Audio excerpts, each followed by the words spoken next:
you ready? I said, are you ready for Let's Talk Whoa Hockey?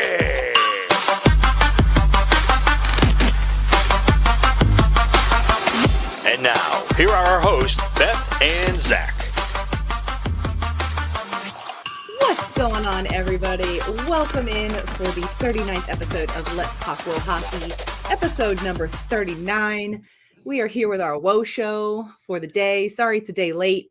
Zach had things to do. Next week, it's also going to be a day late because I had things to do. But as always, we are now brought to you by 5 in a Game Sports Network. I'm Beth. That's Zach. And it's weird recording on a Monday, but it doesn't feel like a Monday because it was a holiday. And I know that you had to work, but I didn't. And I've also been off for the last 5 days because I haven't worked since Wednesday. That must be nice. That must be nice. Hence, like, if you're watching on our YouTube channel, you will notice a little bit of different background here. I rearranged the entire office/podcast studio.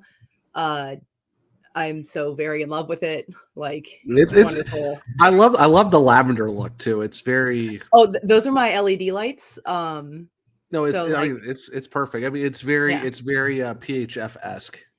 Well, that's why I chose the lavender for today. When we record our hockey show, I'll probably go with red. Because red is an option. This is at the end of the color spectrum, so I'm not going to show the red because then it would take forever to get it back to the lavender. And I'm not here for it. You'll just have to watch on our YouTube. And of course, before we really get into things, don't forget to follow us on Instagram and Twitter at Talk Whoa Hockey Pod. And you should be watching this on YouTube so you can see the cool new background. And our YouTube is at Let's Talk Whoa Hockey. So how you doing, buddy? Doing good. Can't complain. I mean, go back to lavender for a second. If you know, you know why we love the lavender. If you know, you know. Other than doing good, went to Charlotte yesterday. Covered the Checkers again for Field Pass, which was really fun. And the cool thing too is I was able to snag this bad boy while I was up there. Nice. So I got my first. Sorry, I'm trying to remember how to reverse shot of camera. So I have to go opposite of what I'm doing. So I got my first ever AHL jersey, which is very nice. Really, yeah. The nice thing about it too is no affiliate. There's no affiliates on this. It's just the Checkers logo, but it's got the AHL logo at the bottom on the bottom of the back of the jersey. So the bottom, yeah. So it doesn't really say what affiliate it is. It's just a Checkers jersey. So it's kind of nice But other than that, no, I've been doing pretty good. You know, just doing what I do, all that good stuff. How about you? How are you doing? I mean, I'm a little tired. This was a situation. Yeah, I remember you were pretty heated over the weekend. Yeah, I was a little frustrated. Why do I always do this? No plans, just. Well, I always fly by the seat of my pants when I rearrange rooms. That's just how I do because I can like see it in my brain. The problem is when I was swapping the desks over, I forgot to actually like swap the desk tops because I have IKEA desks. So it's like a top, 2 legs, and then on the corner and the end are like the 4 cube shelves. And I forgot to swap the tops of the desks. And this desk that I podcast on is a deeper desk. This one over here that I work with, it's a little bit longer. So the configuration was not working, and I had already set up my entire work computer. So I was very frustrated, to say the least. Essentially, what I ended up doing is I left the work computer set up. I took the monitors down, and basically it was this tabletop. I basically flipped over on its end and moved it out of the way. And with all of my work computer stuff on it, I just like slid it off of the cube shelf and like positioned it into the corner and then just like shifted everything over to its proper place. It was, oh my gosh, it was a lot. So obviously we really smashed the over then of how many F-bombs dropped in there were time. So many. There were so many. And I mean, it was because we said it's at 8.5, but I think it was a little too low. When you said it at 8.5, like I had already exceeded that and I had just started. So, so it should have been set to like what, 25.5? That might have been a more realistic expectation. Okay, so now we know in the future, if Beth ever says I'm rearranging a room, automatically set it to 25.5. Yeah. To make it interesting. It's nice because we've got the dream board right here now instead of across the room. I've got this really amazing Iceman photo that the team autographed. I got it for Christmas from one of my friends. And so it's right here now. And like the backdrop for my work computer is going to be sick because it's going to be like whale jerseys and Iceman jerseys and Blackhawks jerseys. Cause there's the Winter Classic, the black and white Winter Classic is up there. Yeah. And the 2015 Winter Classic is there. Which, because I have a Caner version of that one because that's what the old logo with like the numbers on the sleeves and that one's so nice. Like so whenever I can be on camera at work now, I will be. Because you got some really sick jerseys to show off. I do. I do have to say that I guess whenever we do our next Blackhawks show, I think we should like talk about how to like or something in the off season like rank like our favorite like non-normal jersey, like all like the Winter Classic Stadium Series. I can already tell you what my number one Blackhawks jersey is of all time. For like the Stadium Series and Winter Classics and one for shot any jersey. non-traditional, like not the red, not the white. Yeah, like not the standard home and away. My favorite all time is the black third jersey that they wore. The late 2000s. Those ones are so nice. Like they need to bring those back. Like if the Hawks ever go back to a third jersey, like everyone else does, that has to be it because it is so perfect. Has to be that one. But that is hands down all time favorite Blackhawks jersey. That's also like my Blackhawks playoff jersey. So I wore that jersey for all 3 runs. That was also the jersey I was wearing like all 3 times they won the cup. But we are getting away from what we're here for. We are here for the WoHo, not for the hockey. So which by the way, thank you to everyone for listening to our last WoShow. It's actually our number 1 episode since coming over to the new network. So yes. I'm thinking that means they're liking the format. So we're just gonna keep it up. And what a weekend it was in the PHF. Like, yeah, just a little bit. It's a lot of spicy. There was a lot of spicy, but there was a lot of amazing. We're going to talk about the spicy last. But we're going to kind of start at the top of the weekend, which was the neutral site game between the Montreal Force and the Connecticut Whale. And those Connecticut Whale throwback, those like honoring throwback of the pennies.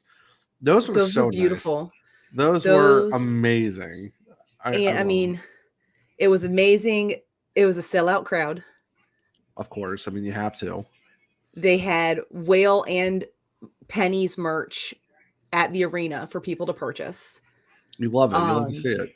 It was absolutely just a great thing to see. And, Queen of WoHo Twitter, Anya Packer, tweeted out like after the game, like, because they had mentioned like, we can't wait to see you back at the end of the game. And everybody was like, what do you mean see us back? And I was like, well, we are still waiting for an 8th team that's US based. Right. So who knows what we're going to see? But I mean, if this was the one shot showing that Pittsburgh had for WoHo, I think it would be a great place to have a team. And it would be even better if it was the Pittsburgh Pennies. I mean, you kind of have to. I mean, it would be nice. I don't know if that's going to be the thing, but if it was, I'd be here for it. But I mean, having a team in Pittsburgh, though, that wouldn't be a bad thing to have because it's not real. It's somewhat bringing Minnesota closer, ish, but it wouldn't be a bad spot to have a team in Pittsburgh. So. I mean, hey, it's still decent, close enough for Toronto for them to have another rival, or have them close enough to. It's true. They are close enough to Buffalo for a Buffalo Pittsburgh Lake Erie rivalry game. That'd be kind of. Cool. I mean, they're still pretty close to like Montreal and all of that. So I mean, it would be a good location to put a team. I have a perfect name for that rivalry. If it's Pittsburgh and Buffalo, the battle of the lake. The battle of the lake, nice. Unfortunately. for us whale fans, it did not turn out in our favor. The Force did score with 19 seconds left in the game. Of course, the whale came close to tying it up. I want to say there was maybe 2 seconds on the clock, and there was a face-off, and Montreal won the face-off. However, the puck trickled over to a whale player. She took the shot, and the glove was just fast enough. Like it was close, but it was a great game. The whale did open scoring, and basically anytime there was a lead, it was a whale lead until that last goal with 19 seconds. I mean, it's Montreal. I mean, it shows you for the first year, like their first year in the league, how well they play. Mm-hmm. It's good to see that it's like there's not a discrepancy in terms of teams are solid, like being here for a while, and then it's like, oh, here's your expansion team, you're going to get absolutely spanked. Yeah, it's nice seeing that the competition is still that close with veteran teams with welcome to the league, but you're actually doing something about it. So it's a nice thing to see. It sucks for us whale fans, but overall, it does. It was a great game. At least we got a great game out of it. That's all I really care about when it comes to WoHo is that we get great games. Like that's kind of just like, because if we get great games, it helps build the league, helps build more sponsors, more money, more teams. Especially at a neutral site game, because these weren't the normal attendees of a whale game. And I mean, it was a game in Pittsburgh. It wasn't a game in Connecticut. It wasn't a game across the province of Quebec, which is how the Force are doing their first season, which I think is also amazing. I mean, that's a really smart way to do it. I mean, you got to imagine all the fans that probably still travel to that game regardless, because no one's going to not take the opportunity to go to a neutral site game in Pittsburgh just because of the fact that, why not? You have to. You really have to. So, to top the game off, Anne-Sophie Batty did also score a hat trick. And she is currently actually in Norfolk, Virginia, representing the PHF at the ECHL All-Star Game. And she's joined by Sydney Brott from the Minnesota Whitecaps. And then from the PWHPA, we have Emily Brown and we have Sam Cogan. So we got, 4 ladies representing again this year at the ECHL All-Star Game. That is actually happening right now. I am recording it so that I can watch it when we're done. I have to say, though, the ECHL Classic logo is so clean. It changes every year because we had a different logo last year for the All-Star Classic. See, and that's the thing I hate for how the NHL, I know it's WoHo, but real quick though, it's like I hate how the NHL has gone to this just really basic looking just the shield. It's like different colors. It's like, can we like even for football too? Like, can we go back to what the minor leagues are doing? It's like we're actually making like city specific logos, and that's what I love about the PHF is the fact that like for Buffalo last year and then Toronto this year, we're actually getting like significant. It has the name, but you look at the icon of the actual logo, it gives you a landmark to show what the actual thing is. And that's what I like about leagues who do that. And not only that, the Heartland group is killing those logos. Like they are just absolutely killing it. You said Brott, right? For the PHF? Sydney Brott. Mm-hmm. Any relation to Jasper Brott, or is that just coincidental? BRODT. Oh, okay. Sorry, the way it was like pronounced, I thought it was like how it was for the New Jersey Devils player, but not like Jesper Brott, whose name I still am convinced is Jasper Brett. However, I just can't get it out of my head. It's fine. Well, that's so awesome. The fact that once again for like another season that we get representation from WoHo at an ECHL Classic. Yeah, like you love it. The fact that you were there for the first one too is even better. It was amazing. I legitimately cried when the ladies were up for warm-ups, mostly because Sonia Shaver was wearing a visor. She wasn't wearing a bubble. She wasn't wearing a cage. Like they let them choose what they wanted to do. And she rocked a visor with her blonde braid over her shoulder, which is why it took me so long to find her because their team was warming up on the side of the ice that I sit on. And I was trying to find her and I couldn't find her because I was looking for a cage or a bubble. And then I saw a braid and I was like, so anyway, I digress. That is actually happening right now. The only thing I don't like about how they're doing it this year is the women athletes are not participating in the skills challenge. They are demonstrating the skills challenge. That's dumb. It is dumb because it's beyond Anne-Sophie dumb. Batty is fast, and she's only demonstrating the fastest skater, and that is some nonsense. I want to see some Kendall Scoyne-esque, like, just ripping numbers off the scoreboard, like just setting records. Jillian Dempsey killed it last year. She almost won the fastest skater competition last year. I think she came in like second or third, but she killed it. That's insane. And it was so funny because people were like, oh my gosh, they're so much faster than NHL players, because the course is set up differently in the ECHL All-Star Game than it is in the NHL All-Star Game. They have the net moved up in front of the goal line, so they don't have to go fully behind the goal. And so the track is slightly shorter. So yes, the times will be faster. That's how it is. Of course, the NHL doing NHL things. Some are really surprised. Of course. And then the next matchup we're going to talk about, we had the Whitecaps visiting American Dream and playing the Riveters. The Rivs did not walk away with any wins this weekend. On Saturday, they lost 3-2. On Sunday, they lost 4-1. But the highlight of that series was none other than Waylon Packer being the flag kid for Saturday's game. Stealing the show as always. Just stole the show. He had his little like ice walker and his little baby ice skates on, and like out there on the ice with both his mamas, and it was absolutely beautiful. And if you haven't seen it, the Riveters did post it on all of their social media, so please go check out that video. Did we ever talk about the Packers going to the Islanders game? Was it a couple weeks ago or something like that? Did we ever talk about that? Okay, we did. I thought we did, because the fact that the chug, absolutely amazing, and then of course Anya Packer just like being the absolute best hype woman ever. It's just, of course. And I mean, during the anthem, Waylon started skating. Madison said it was his third time ever on the ice, and he just was like chugging along with his little walker, and he fell, and then you just see Anya take off. She was out there in skates too. And I guess Madison said she prevented like the meltdown of the century by going over and hanging out with him and helping him get up and everything.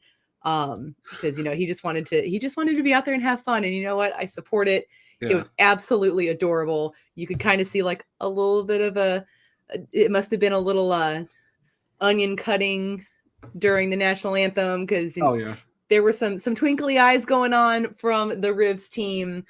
But honestly, like, I can't blame them. It was absolutely adorable. And I know they all, besides Madison and Anya, I am sure the entire Riveters organization just absolutely loves those babies. Oh, for sure. So then, we had some spicy things happen in Boston this weekend. The Buttes came to visit the Pride. Saturday's game was insane, especially the end of the game. So the final score of that game was 8-0, to just kind of put that into a little bit of context for you. On Saturday, Buffalo's coach, Ray Code, got a 2-minute minor for abuse of officials at 10:34 in the third period. They don't really show much of any of that happening on the game feed. You can ask Zach. Before we started recording, I was trying to find anything. It wasn't there. Yeah. At 19:30 on the game clock, she then received a verbal abuse of officials, game misconduct,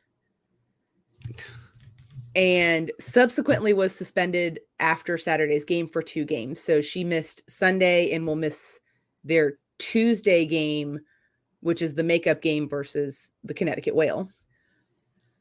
Feisler got a 5-minute major for checking from behind and also a game misconduct, and was subsequently suspended for 1 game. So what you're saying is she got a 5 in a game. She did get 5 in a game. I'm pretty sure I brought that up in our group chat. I was like, hey, look, a PHF player just got 5 in a game. I even capitalized it. Fantastic. And then at the 19:30 mark, that's kind of where everything blew up just a little bit. Dominique Kramer got a 5-minute major for interference. Essentially, she was net front. Taylor Winskowski and her got a little tied up, and then she threw Taylor Winskowski down on the ice backwards on her bottom. and got a 5-minute major and basically just skated off the ice. Like she knew that there was 30 seconds left in the game, regardless of what happened. Like she wasn't going to be on the bench or, at this point. Well, it's like the funny part was like she tried to skate away and act like nothing even happened. Like, oh, I didn't get caught. And it's like, I had no idea what happened. No, and she got caught and she just skated right off the ice. At this point in the game, it was a penalty to box party. I want to know what kind of snacks they had in there, because with 30 seconds left in the game, there were 5 Buttes players in their penalty box. And they must have some really good snacks in there you have an entire line in the box. For real. Like, and then there were 2 Pride players in their penalty box. So there was a penalty box party. They must have had cupcakes or cookies or something.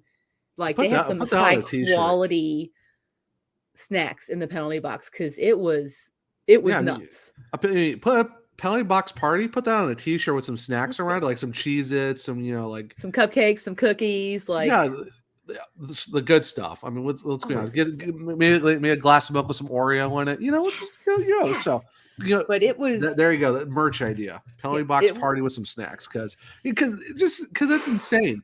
You have 7 players in the box for both teams, 5-on-1, and like how do you even find the space to do that? It was a standing room only party. But they hand over to the Buttes bench, and there was just so much room on the bench. There were 3 players plus attendee on the ice. There were 5 players in the penalty box. There were 2 players in the locker room. So there were, I think, 6 skaters left on the bench. Yeah, because that's the thing. Like, you don't really see a lot of 5-inning games in the PHF. The fact that you had 2 alone, and the coach. There were 2 5s, and 1 was a game misconduct, and the coach got a game misconduct. Yeah, it's like you don't really see that very much of. And you got 3 sussies in the process, and one of them was a 2-gamer. Like, you don't really see that in the PHF, so that's why it's kind of surprising. Of like, I don't know if it's bad officiating, which who knows, but then I guess when you're losing 7-0, you're dead last in the league. I think you're kind of tired of giving. Get a little high. Yeah, I mean, where you're getting pumped a bunch of games, and the fact too is like they brought in a lot of players this past offseason. Like we thought they were gonna like try and make some noise this year of like, we're gonna get all these additions, maybe get some scoring, and it's kind of like not really the case. And it isn't. And to wrap up the weekend kind of update, the Buttes did also lose on Sunday 2-1. But Corinne Schroeder got another shutout. So there's that. I am so surprised. I am so surprised. Death taxes Corinne Schroeder getting a shutout, like things that are inevitable. She like eats shutouts for breakfast. It's like, what's Wheaties? It's just have a box of shutties. Yeah, that's all it really is. Shutties. Like, and so I mean, score wise, obviously, the Pride swept the weekend. The Whitecaps swept the weekend. The Whalen Force only played 1 game, but the Force did win. It was kind of, for the better part of the weekend, it was good for the away teams. The only home team that won this weekend were the Pride. Pride doing something about Boston hockey teams and just winning at home. That seems to be a very Boston thing this year.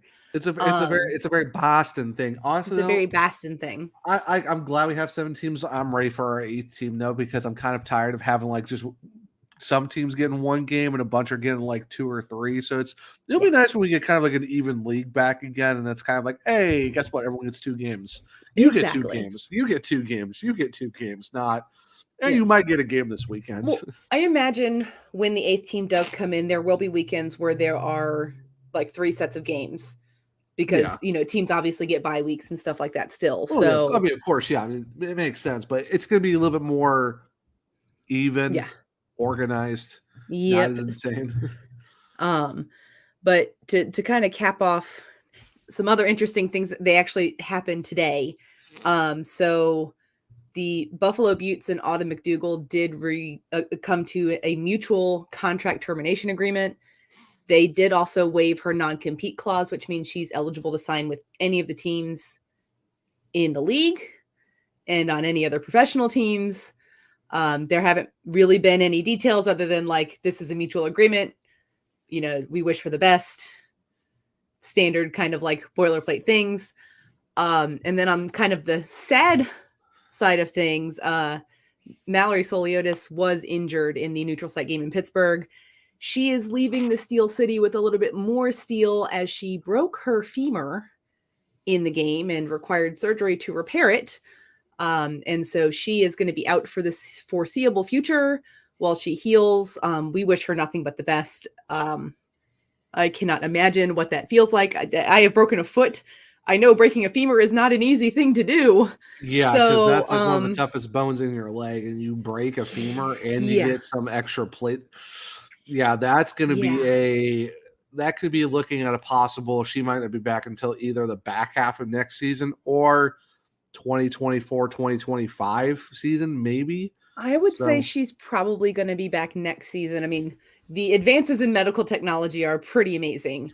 Right, for sure. But I mean, it all depends on how the recovery time and the healing process. So anything can really happen. So it could, like I said, it could be a back half of next season type deal. It could be at the start of camp. Who knows? I mean, it could be 24, maybe there'll be some medical miracle and she'll be back by the end of this season. Let me have my optimism. Let's not get Max Pacioretty here real quick. Let's not get too hasty. Let's also just note that she is a professional hockey player, and hockey players are just built differently. Oh, yeah, for sure. I mean, 100%. I mean, I honestly could see her coming back for the start of next season. It's January. The season normally starts end of October, beginning of November. That's 10 months. I could see that. I could see that if everything goes okay and the rehab goes all right and getting back into game shape, skating process. It's possible. It's possible. It's totally. She is a hockey player. We all know hockey players are built differently. So we need our pal Mal back. We do need our pal Mal back, but we wish her nothing but the best. I know more cuddle time with her cats. There you go. I also know that, obviously she probably received pretty exceptional medical care. They were playing at the Penguins practice facility. She said that the medical staff there did really well taking care of her, as did the surgeons and everyone at the hospital. And, the PHF have pretty amazing benefits. So I know that they're going to take care of her and her rehab and everything as well. So hopefully she will be back sooner rather than later with, just like a little extra partner. Like that's totally, it's fine. It's fine. Like she's the bionic woman now. She is like our super pal now. Just a little ding, ding, ding on the inside of the leg. There you go. I mean, it happens. And then we did have some ACHA hockey this weekend. We did have some ACHA hockey this weekend. So you want to talk some ACHA? Yeah, why not? So Friday on the 13th, Niagara and Robert Morris are supposed to play, but for whatever reason that game wasn't done because it was supposed to be played at the Robert Morris's arena in Pittsburgh. That didn't happen, unfortunately. We did get two games that day, at least. We had excuse us for the pronunciation because we don't know how to pronounce it's Bonnie Community College. Yeah, Community College, and then they played Salt College. It was actually in Sault Ste. Marie. Sioux College actually won 2-0. Here's the thing, though. They had 12 power plays combined that game. 0 for 12. Woof. Sioux College had 7 power plays, no goals. Gonna have to do some special teams drills there, Sioux College, because so Sioux College had 38 shots. Azibani had 30. But this tells you how good of a game it was. For the fact it was only 2-0. Yeah. Sioux College is 16-0-0-0, and Azibani is 12-1-0-1. Nice. So I think that was their first regulation loss. Sounds like a bit of a tendy battle happened. A little bit of a tendy battle, but the fact that I think that was Azibani's first regulation loss this season because, like I said, they're 12-1-0-1. Yeah. So, and then Rowan University went to go play Liberty down in Lynchburg, and Rowan actually won that game 3-1. All 4 goals came in the third period. Yeah. Luckily, combined, both teams went 2 for 8 on the power play, 1 for 3 for Rowan, 1 for 5 for Liberty. Liberty had 40 shots compared to Rowan's 27, and Rowan scored three goals on their 27 shots. So there you go. Saturday, we actually had Michigan State at Northern Michigan. So the battle of the Michigan teams. The thing with the scoreboard is it said that Northern Michigan had a power play. They scored on the power play, but it reads 1/0. So I wonder if that's supposed to be reversed. I have no idea. I have no idea, but Michigan State won 3-2. They had 37 shots compared to Northern Michigan's 23. Niagara played Pitt in Pitt. Niagara won 10-1. They had 7 goals in the second period, 47 shots compared to Pittsburgh's 30. So, let's see. Wow. Hold on. 1, 2, 3. Whoever I need to see. Caitlin Diem for Niagara. This she scored 1, 2, 3, 4 goals. 4 goals in that game, ma'am. By herself, ma'am. There was another player there, Mary Whelan. She scored 2 goals in the second period. Jeez. And then Skylar Berube also scored 2 goals. Dang. Whew. Yeah. Niagara came to play, and Caitlin Diem went absolutely off. She had 2 in the second and 2 in the third. Wow. Yeah, her first 2 goals were about a minute and 21 seconds apart. Dang. Yeah. Friends of the show, Bowling Green hosted Maryville University. Maryville did win 5-3 in that game. Boo. It was 3-1 after the first. Bowling Green did score a goal in every period, so you love to see it. You love to see it. But yeah, so Maryville did win. They're 5-6. Bowling Green's 1-11-0-1. Real quick for records: Michigan State 6-3-0-1, Northern Michigan 3-11, Niagara 7-3-1, and then Pittsburgh 6-11. Okay. Then we had a rematch of Azzy and Sioux College. Sioux College won that game as well, 4-3 in overtime. Nice. Yep. So 28 shots for Sioux and 27 for Azzy. But yeah, Sioux College scored a goal in every period. Azzy scored 2 in the first. Okay. And then Rowan University shut out Liberty on Saturday as well, 4-0. Okay. Liberty went 0-6 on the power play. Rowan went 1-4. Gotcha. Yep. And then the Sunday game. So this is all Division 2. So I'll jump to Division 1 here in a second. Okay. Division 2 Northeastern went and played Assumption University. And if one had to assume, Assumption won that game 3-2. Alrighty then. Yep. So they beat Northeastern. Michigan State won against Northern Michigan the next day on Sunday, 6-4. 3 goals in the second period and 2 in the third. Northern Michigan scored both of their goals. They scored their goals in the second and the third, 2 each. Gotcha. And then Maryville played Bowling Green again, and Bowling Green lost 5-0. Maryville had 4 goals in the second period. All right then. Yep. So that was Division 1.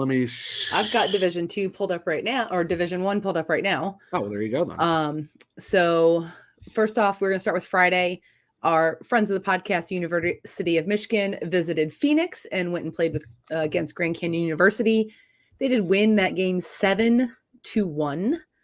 Sorry. Give me 1 second. Actually, I think the ACHA thing messed up because Central Michigan did actually play over the weekend as well. Don't want to forget friends of the podcast. They lost to Penn State 2-0. Gotcha. Yeah, so I was wondering why I knew there was a game that was missing, and yeah, it was Central. So Central Michigan did play for ACHA too. So I don't know what happened. That's very weird. I don't either. However, there were a lot of D1 games, and not that we don't love everybody, but I am just going to kind of quickly go through these scores. There were a lot of games this weekend. Yeah. Friends of the show. Yeah. Yes. But the University of Michigan, they have moved to 14-3-2 for the season. Just a quick recap for University of Denver versus Rhode Island. Denver came into Rhode Island. Rhode Island did win Friday 5-2. Maryville visited Aquinas College and shut them out 5-0. McKendree University went to Grand Rapids and played Davenport University, where they won 9-0. There were no hat tricks in that game either. There were a lot of 2-goal scorers, but no hatties. Wow. We've got Michigan State going to play Concordia University Ann Arbor. Michigan State did win 8-6. And then Roll Tech, everybody, because they went to visit Minot State University. They did win 5-2 to bring their record to 21-3-0-1 on the season. On Saturday, we had Maryville playing Grand Valley State University. Maryville did win 3-1. University of Denver in Rhode Island again. This time, Rhode Island won 4-2. We've got the University of Michigan with Arizona State. This was a final OT, and the game ended tied at 3, apparently, because it says the score is 3-3. This may be the ACHA site just being the ACHA site. Zach, can you pull up their Twitter and see? From yesterday, yeah. Michigan won 2-1 against Arizona State. This is Saturday. Give me a second. I'll get back to Saturday. While he's looking, I'm going to go over a couple more scores. The University of Jamestown visited Midland University in Nebraska. Midland did win 3-1. The University of Utah visited Montana State University. Utah beat them 13-2. The game did end 3-3. 3-3. Okay, so it ended in a tie. Interesting. Yeah, they did end in a tie. So yes. Interesting. Mm-hmm. And then we've got Indiana Tech again playing Minot State University. This time on Saturday, Indiana Tech did take the loss. They did lose 5-0 that game. And then finally on Saturday, we had Penn State visiting Lake Superior State University, and Lake Superior State came out and won 3-1. Yep. Let's see. Sunday games. We had Concordia University Ann Arbor visiting Michigan State, and Concordia University won 2-1. Friends of the podcast, University of Michigan, final game with ASU, and Michigan did take the win in that one 2-1. We've got the University of Jamestown, Midland University. Jamestown did win that game 3-2. Utah with Montana State. Utah beat them 13-4. And then Penn State versus our friends at Lake Superior State. And Lake Superior State did take another win this weekend, beating Penn State 6-2. So their record is actually now 4-10 on the season, which is awesome for the Lakers. We love to see it. They did have a bit of a rough start to the season. I mean, like we said last show, that just they had a lot of, like I said, there was -1, a lot of close games. Just sneaking a couple wins, and they get on a run. Like I said, they won 2 games already since our last show. So they got the WoHo hockey rub, got a couple dubs. Now they got the WoShow bump and got 2 dubs on. I mean, it's what we do. It's what we make happen. The WoShow bump T-shirts, and it's just 2 gloves doing the fist bump. The WoShow bump. There we go. So if a team gets the bump, maybe we just need to send them a shirt with that logo on it. There you go. Yeah. And finally, in the world of women's hockey, we did have the IIHF U18 Women's Tournament. It did come to a conclusion yesterday, and I got to, pat myself here on the back a little bit, because your girl was right. Canada did win gold. But hey, you know what though? But my pick pulled off of Michigan in a game. We're gonna get there. So the quarterfinals, we did see Canada. We all know it was gonna happen. Yeah. It's nuts. But things did get interesting, because for the quarterfinals, we had Finland versus Czech, and Finland won 3-2. And then we had Sweden versus Slovakia, and Sweden won 6-1. In the semis, we had Canada at Finland, and Canada had to squeak out an overtime win 3-2 versus Finland. Yeah, so I don't hear nothing about no parity in hockey. The fact that Finland took them to an OT, yeah. And here's more for the no parity crowd. The U.S. played Sweden in the semifinals, and Sweden won 2-1 to make the gold medal game Canada-Sweden and the bronze medal game U.S.-Finland. Yeah, and USA showed up for the bronze. They did. They shut out Finland 5-0, and then Canada showed up for the gold medal game and shut out Sweden 10-0. However, yeah, about that. The tournament MVP was actually from Slovakia. I'm sure all of you have seen this girl's just absolute insane goals. She is 14 years old. And Nela Lupasanova, I'm so sorry. Absolutely dominated this tournament. She scored a Michigan goal. The first time a female player has scored a lacrosse-style goal, otherwise known as the Michigan, in an IIHF tournament. 14 years old too, which is just unreal. And it had to be on my pick, on the team that was my pick. 14 years old, and she had herself a tournament. She did absolutely insane. She was voted the All-Star or the All-Star team voted her as the MVP. She did join Canada's Caitlin Kramer, who led this tournament in goal scoring with 10 goals in 5 games. And then, I'm sorry, I am definitely reading this wrong. So Nella was the MVP of the tournament. She had 9 goals and 12 points, which is just insanity. She was named to the All-Star team with Canada's Caitlin Kramer and Finland's Pauliina Salonen. Salonen was behind all 6 goals Finland scored in the tournament. She scored all of Finland's goals, all of them, every single one. Her.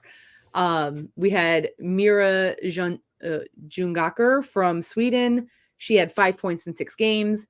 Molly Jordan led the tournament in ice time, averaging more than 27 minutes a game. And then that's wild. The All-Star goaltender was Sweden's Felicia Frank. So it was a great tournament. We talked about on the last episode how people were going to talk about how there's no parity in international hockey and it's always Team US versus Team Canada. Well, guess what? All y'all can suck it. I said it. All y'all can suck it, because this tournament goes to show that it's not just Team US and Team Canada dominating the field. Yes, Canada went on to win gold. They won 10-0. They didn't play the United States of America. The tournament MVP was neither Canadian nor American. She was Slovakian. And she was 14 years old, which means she has at least 4 more years to play at this tournament. That's insane, for the fact that you're 14 winning a U18 tournament award like that. Like, you don't see that very often. No. What you also don't see very often, I saw this on Twitter earlier, this past week on Elite Prospects, they always show like their most clicked players for the week. Number one was Connor Bedard. I mean, number 2 was Nayla. I mean, you love to see it. I mean, number 3 was Connor McDavid. Oh, wow. I mean, Connor Bedard had a stupid 4 juniors for the guys. He had a stupid tournament. He was, as always, so good. But the fact that she gets number 2 is fantastic. That's massive. And it was like, hold on, let me see if I can find the graphic that I found, because it was Slovakia could be a problem in the next couple of years if she keeps playing the way she does and they keep developing that team. Honestly, I wouldn't be surprised if you see colleges in the States looking to try to get her over here, or she's on a One of the European leagues over there, just killing it. You know, she did the PHF just calls. kind of show out in front of the PHF, you know. I was going to say too, player development. Yeah, that's what I'm saying too. Maybe even the PHF maybe might be giving her a call eventually at some point. Like to get some European leagues, college hockey. Yeah, if she keeps playing the way she does, about that. So to give you an idea, because they put the number of clicks on here, Connor Bedard had 86,737 profile checks. Mm-hmm. Nella had 44,056. There you go. Connor McDavid had 25,575. Jeez. She beat him by almost 20,000 impressions. I mean, when you show out like that and you get a Michigan goal in the women's U18 women's, when you get the first ever Michigan at an ACHF women's tournament, like at 14, not just at U18, ever. Yeah, you love to see it. Like I said, Slovakia could be our problem in the next couple seasons. Like the parity is definitely not going to be there if we keep getting stuff like that. So I mean, I don't hate it. How could you though? How could you hit it? Obviously, congratulations, Beth, for picking the right team to win. That was such low hanging fruit. I'm just saying, we talked about the lack of parity. You did choose a non-Canadian U.S. pick. You tried to goad me into what would be the gimme pick of the U.S., but I looked at the rosters. I saw what I saw. And as much as I love and adore Brianna Decker, she's an amazing coach. Like, I just had a feeling that this was Canada's year. Did Dagger ever reach out to you about your pick, or did you not say anything to her? I didn't say a word because I am smarter than that. I am smarter than that. Hey, smarter. Courtney, did you hear about the women's? Anyway, we have wrapped up this amazing week in WoHo, but the week coming up is really exciting because tomorrow and Wednesday we have PHF games. What? Because the Buttes and the Whale have to make up those games that were canceled because of the blizzard in Buffalo when the Buttes couldn't travel to Connecticut. So we've got WoHo on Tuesday and Wednesday this week, guys. Do not forget to check out the Buttes visiting the Connecticut Whale, 7 p.m. Eastern, Tuesday and Wednesday. School night hockey is the way to go.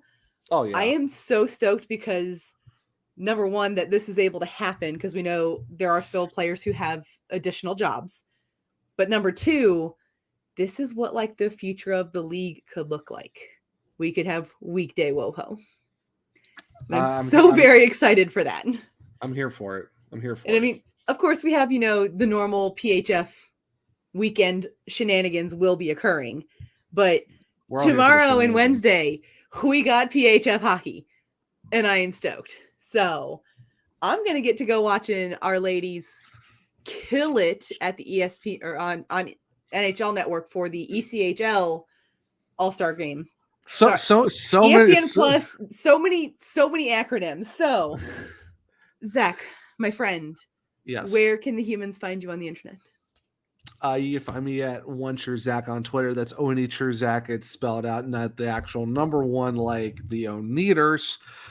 You can find me on Instagram at ZachRMartin22, where I do a little bit more of a mixed bag of like what I like to talk about or just wanted to show off. So if you want to go watch some stories on the reels, why not have fun with that? If you want to catch my writing that I do, I'm over at FPH Checkers, where I cover the Charlotte Checkers for Field Pass Hockey. So if you want to read some really cool hockey articles, make sure to do that. And also, big shout out to a friend of the show, Bailey Curtis, knocked out her first ever article. So check her out. So check her out at FPH Eagles, where she covers the Colorado Eagles. But we're very excited for her first article ever, and it was a pretty awesome one too. I definitely give it. We did share that on our Twitter for the podcast, so you can check it out. Yeah, but Beth, where can people find you on the socials? So on Twitter, you can find me at Wonder Beffers. That is like the word wonderful, not like the number one, like Zach over here who has to make things complicated. Oh, like I wonder what happened to the Oneaters. Exactly. If you want to check me out on Instagram, it is at GoodBetterBeffers. And of course, do not forget to sauce a follow over to our network. You can find them on Twitter and Instagram at the5 and a game SN. And on TikTok, it is the word 5 game SN. Of course, we also do have a YouTube channel there as well. The at handle is at 5GSN. Make sure that you like and comment on all the videos that are on there. Make sure you are subscribed to our YouTube account and our network's YouTube account. Don't forget to, like do the commenty thing and like hit the bell and turn on all notifications. But this has been fun. I love talking WoHo. Like, I mean, it's our second WoShow. Like, how can it is our second WoShow, and it was awesome, and so many freaking amazing things happened, but also like some insane things. A little bit. It was a little crazy this weekend. But we will catch you guys on Thursday for episode 40, our hockey show. Episode 40. What? I know. It's wild. What? And we will get you all kind of caught up on everything there. And until we catch you guys next time, hold on 1 second. We're going to have to stall for a minute because somehow the outro video got deleted. So Zach, talk about hockey things while I get it reloaded. Talk about hockey things. Talk about hockey things. Are we talking specifically WoShow, or are we talking like Hawks, like hockey, or anything hockey? Anything hockey. Anything hockey. I mean, well, I mean, we did talk about like what your number one jersey is for the Hawks, and I didn't do mine, so I guess I'll just say the 2015 Stadium Series against. What is it? 2015? The Stadium Series against Minnesota. I think that was 16. That one's my favorite, like non-traditional. Gotcha. Yeah, but also with all the WoHo that we've had the last few weeks, in fact, we're kind of getting back into the swing of it. It's kind of nice that we got that little extra, hockey to watch and talk about. Because I mean, we love our WoHo. We're here for it. We do talk about Central Michigan. Talk about Central Michigan. Yeah. Talking about Dearborn. Talking about our friends of the podcast. I'm so happy that Lake Superior State did pull out some dubs this weekend. Like, I'm glad that we just put that bump out into the world for them. But the outro is loaded back in, so we can go ahead and say, see you next time, guys. Thank you for joining us for our WoShow, and we will catch you on Thursday for some hockey talk.